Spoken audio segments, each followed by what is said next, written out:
이재명 더불어민주당 대표가 대장동과 위례신도시 의혹으로 검찰에 다시 소환됐습니다. 권력이 없다고 검찰을 동원해 없는 죄를 만들고 있다며 반발했는데요.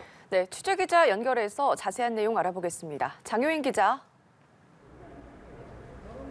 네, 서울중앙지검에 나와 있습니다. 말씀하신 대로 이재명 대표는 오전 11시 20분쯤 이곳 검찰청에 출석해 조사를 받기 시작했습니다. 대장동과 위례신도시 사업의 최종 결정권자로서 약 2주 만에 두 번째 소환 조사를 받는 중입니다.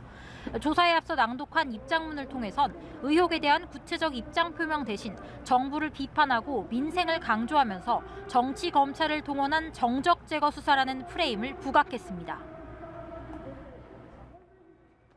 지연 조사에 추가 조사 논란까지 벌어진 두 번째 소환 조사 이후에도 검찰에 조종되는 궁박한 처지에 빠진 이들의 번복된 진술 말고 대체 증거 하나 찾아낸 게 있습니까? 권력이 없다고 없는 죄를 만들고 권력이 있다고 있는 죄도 덮는 유권무죄, 무권유죄의 검사 독재 정권에 결연히 맞서겠습니다.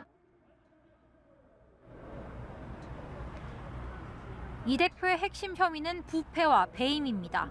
공직과 민간이 짬짬이한 과정에 이 대표가 어디까지 개입했는지가 쟁점입니다. 검찰은 이 대표가 성남시장 공약이었던 1공단 공원화 비용을 마련하기 위해 민간업자들의 편의를 봐줬고 그 결과 업자들이 막대한 수익을 챙겨 시에 손해를 끼쳤다고 보고 있습니다. 천화동인 1호의 지분 절반인 428억 원을 받기로 했고 최측근인 정진상 전 실장을 통해 이를 보고받고 승인했다는 의혹도 있습니다.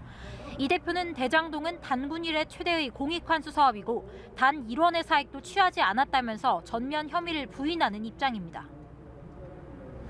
네, 검찰과 이 대표 모두 조사에 상당한 대비를 했을 것으로 보이는데요. 이번 조사는 어떻게 이루어집니까? 그렇습니다. 우선 검찰이 준비한 질문지는 200쪽이 넘습니다. 지난번 조사 때보다 50쪽 정도 많은 겁니다. 하지만 이 대표는 지난번에 제출한 33쪽 분량의 진술서 내용으로 답변을 대신하겠다는 입장입니다. 검찰은 실질적인 조사가 이뤄져서 마무리 조사가 되길 기대하고 있다고 밝혔는데요. 하지만 진술서 답변이 예고된 만큼 검찰과 이 대표가 각자의 명분을 쌓는 형식적 수순에 그칠 거란 관측도 많습니다. 이번 조사에서 검찰은 이 대표가 사업 당시 승인하고 결제한 문서 등을 제시하면서 직접 했던 일들을 집중 캐물을 계획입니다. 진술서에 빠진 내용들도 확인해야 하는데요.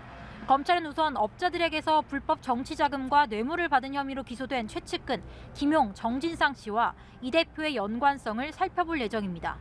또 업자들의 과도한 이익을 제한한 초과이익 환수 조항을 빼도록 결정해 이 대표가 성남시에 손해를 끼쳤는지도 핵심 질문 중 하나입니다.